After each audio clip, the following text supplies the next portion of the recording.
Hello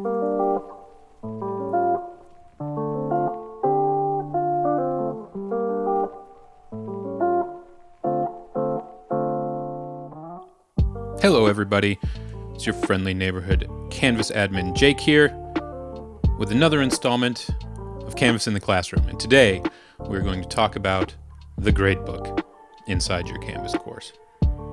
At the beginning of your time with Canvas, before students began turning in work and before you began creating assignments, your Gradebook was probably a pristine canvas, if you will, with nothing cluttering it up and easy to understand. Now, however, as we near the end of the semester, and you have dealt with student numbers possibly as high as 50 or 60, particularly with these courses that have multiple sections enrolled in them, and you've created assignments for all 50 or 60 of these students, you might be finding it difficult to navigate the gradebook. So what we're going to do today is we're going to take a look at the different ways that Canvas lets you kind of parse that information inside the Canvas gradebook to make heads or tails out of the mess that is there. So to do this, let's jump in to Canvas. So here we are. I'm inside a teacher's actual Canvas course. I've blurred out identifying information, of course, because I want to maintain privacy for students and teacher alike, but I'm inside a biology course. And the reason I chose biology, particularly for high school, is because this is a core area that has a perfect example of having many students enrolled and many assignments that go along with it. So here we are inside the gradebook, and as you can see, there are many students. I believe this as I scroll down, I know you can't see the student names, but I believe this course has 50 some odd students enrolled across several different sections. And of course, you can see there are many assignments. If I scroll over to the right, if I'm trying to find an assignment that is all the way over here, it can be quite difficult. So let's take a look at how, oh gosh, it just keeps going. Look at that, over. Of course it does. There's 9 weeks worth of information in here, right? So how do we make heads or tails out of this? Well, there are several things hidden kind of in plain sight for us to sort this out, and they all have to do with the menus up here in the upper left-hand side. So the first menu you see is Gradebook, and Gradebook's going to give you a couple of different view options for your gradebook, as far as individual view, which will allow you to pull reports for individual students in your course, or looking at the history, which is the changes that have been made in the gradebook. We're going to skip that for right now. We're going to talk mainly about these two menus right here. I'm actually going to skip view because that's the biggest one. We're going to go over to actions first, and if I click on actions, remember this is where I have the option to sync my grades to PowerTeacher Gradebook if I need to do that manually. If I have it set up in my course to sync nightly, then you probably don't need to do this. But if you want to push your grades out to PowerTeacher Gradebook manually, this is where you do it. You click Sync to Sys. You also have the ability to export your gradebook here, and this is something that's important to do probably before the semester ends, so that you have a backup copy of your grades. Now, the grades inside of Canvas are not going to go anywhere. They're not mysteriously going to be deleted or anything, but in the event that Canvas had a server crash, or I don't know, who knows what could happen, but it's always a good idea to have backups. So you could export your grades if you wanted to a backed up spreadsheet and keep that on your computer just so you have them, okay? But you do that through the Actions menu. The real meat and potatoes of this session, however, is going to come from the View menu right here. So if I click on View, it's going to give me several different options. So the first thing you notice is that it gives me a check mark next to unpublished assignments. So if you are working ahead, for instance, and you have created a whole bunch of assignments that are not published and ready for your students yet, and you don't want them cluttering up your gradebook, we can uncheck this box. So let me scroll to the right here and see if I can find one that is unpublished yet in this course, so you can see what I'm talking about. So scrolling, there's an example. Okay, see this assignment right here says vote for me. It is an unpublished assignment. If I don't want that cluttering up my gradebook, all I have to do is uncheck this box that says unpublished assignments, and notice that that assignment doesn't show up in my gradebook anymore. I have not deleted my assignment. The assignment is still there over in the assignments menu. It's just been unchecked. So if I check that box that says unpublished assignments again, you should see it pop right back up. There it is. I'm going to leave it unchecked for now. There we go. Another option is notes. So if I check on the notes box over here on the very left-hand side, you've seen next to the student's name that it's added a column for notes. And this is where you can type in some notes about that student to keep in mind. I'm not actually entirely sure if those notes pass back to PowerTeacher Gradebook. My suspicion is that they don't. So this would be something just for you to keep in mind about your student. Go ahead and type it in there, but that's the notes column. I'm going to uncheck the notes column right here. Unchecking because I don't need that column right now. All right, the other things that you can do. You've got arrange by. And arrange by is going to sort the order of the assignments going across the gradebook. So right now, I'm going to scroll all the way back to the left just so we can see what's going there. You can see that right now it's arranged in the default order, which I believe mimics the order that they are in your assignments page. But if I would like to sort these assignments alphabetically, I can. I'm going to click on assignment name A to Z. And now it's gone ahead and taken all my assignments and put them in alphabetical order from left to right. Thank goodness, right?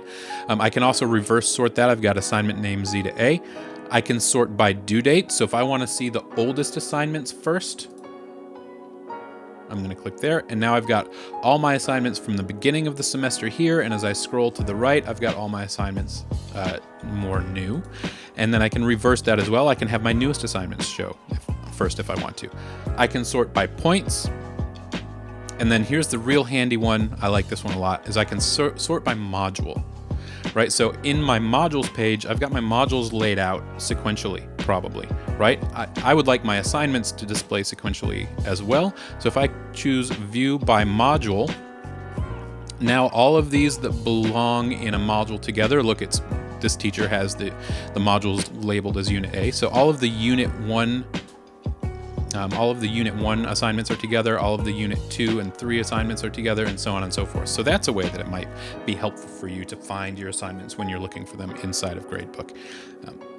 Now my favorite option is the filters menu. So filters, if you're familiar with spreadsheets in Google Sheets or Excel or anything like that, filters are a way of limiting what you see. So even though we've sorted all of these assignments, all of the assignments are still here. And I have to scroll way over to the right if I want to get to them, right? I would prefer, the way my brain works, I would prefer to limit what I actually see here. I don't want to delete stuff off of there. I just want to limit what I'm looking at. And you do that through filters. So if you think about a coffee filter, right? A coffee filter is designed to let the liquid through, but not the coffee grounds. It's keeping back some things and letting some things through. The same is happening with these digital filters. It's going to show you only what you select that you want to see. So if I go to filters, I can filter by many different things. I can filter by assignment groups, by grading periods, by modules, by sections, or by student groups. Oh my gosh, so powerful. Okay, so for instance, assignment groups. Remember, our assignment groups are our PowerTeacher categories. They're the same thing. So if I click on assignment groups, it's going to add a filter menu over here to the right. And now I have the ability to look at only the things that are classwork or homework. Only the things that are labs. So if I click on classwork and homework, it's showing me only the assignments that are classwork or homework. It's not showing me any quizzes. It's not showing me any discussions. It's not showing me any labs. If I want to see the discussions, I can click on discussions and it'll show me just the discussions. Right? So I can filter between that. So I'm just going to go ahead and reset it to default, which is all assignment groups. I can also add other filters. So I can filter by grading periods if I want. And this is powerful for our classes that go past multiple grading periods. So if you've got a semester-long course and you have some assignments from grading period 1 and some assignments from grading period 2, you don't want to be stuck scrolling all the way over till you find quarter 2 stuff.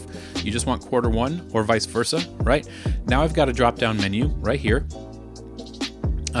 For grading periods, I'm going to go ahead and turn off this assignment groups one so it doesn't get confusing. So let me just turn that off. Okay. And now I can sort by the grading periods. So if I want to see quarter 2 assignments, of course, we're not in quarter 2 yet, so there's no assignments here showing up as due in quarter 2. But if there were, they would be there. And if I want to go back to quarter 1, I can click on quarter 1 right there. And now I'm seeing the assignments that belong in quarter 1. Oh, so good. So good. Okay, I'm going to turn off that filter. I also have filters that allow me view by module and by sections.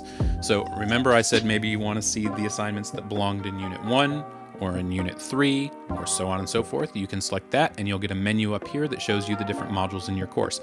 And then here's a really good one, because we're often looking for specific students, right? I don't maybe want to see all 58 of my students. I'm going to click on sections. I want to see the students only in this section. So if I click here, Now I'm limited. Instead of seeing all 50, however many students in this course, I'm seeing just the students in my third period or whatever, right? I can switch sections here, and now I'm looking at just these students. Notice that it's significantly less. It's easier to find those students, right? And the real power of these filters is that we can combine the filters together, right? So maybe I want to view by students in my sections, and I also want to see the assignments that were due to them from one of the modules. So if I'm looking for students in my third section, I'm going to select my third section, and I want to see only the assignments that were due in unit number 1. Then I can combine them together, and it's showing me just the assignments for those students in that module. So it's combining the filters together. Oh, well, this is so much easier to find the information I'm looking for than scrolling through the giant list, right? Now I can turn those filters back off again, so all I have to do is uncheck these sections right here.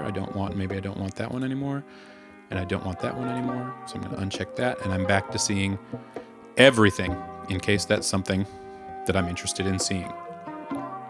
All right, the other thing that you can do here is you can check your statuses. So you notice some of these students are highlighted in different colors and in different colors. Those mean different things, and you can see those by going to View and Statuses. So if you click on Statuses, it's going to show you, in this case, blue assignments are late, red assignments are missing. You show you resubmitted, it'll show you dropped or excused as well. And you can customize these. So if you want the colors to be something else so that it's more easy for you to understand or remember, you can just click these 3 vertical dots and you can pick whatever colors you want there for each of these, right? Something to note is that they won't show as this color. They won't show as missing or as late if you don't have a due date assigned to that assignment.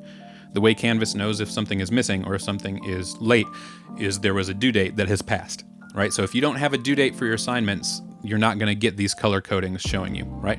There's another good example. These students were excused from these assignments for whatever reason, right?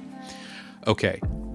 Oh gosh. All right. We're not gonna drag this out any longer. This hopefully has made a lot of sense to you. Use that view menu. Use it. Especially if you log in and you're like, my assignments are missing. Why do I not see anything right now? I have assignments in my gradebook, but for some reason I don't see them. It could be that it's defaulting to some weird view, and you just need to go to View, Filters, and choose the grading period that you're looking for.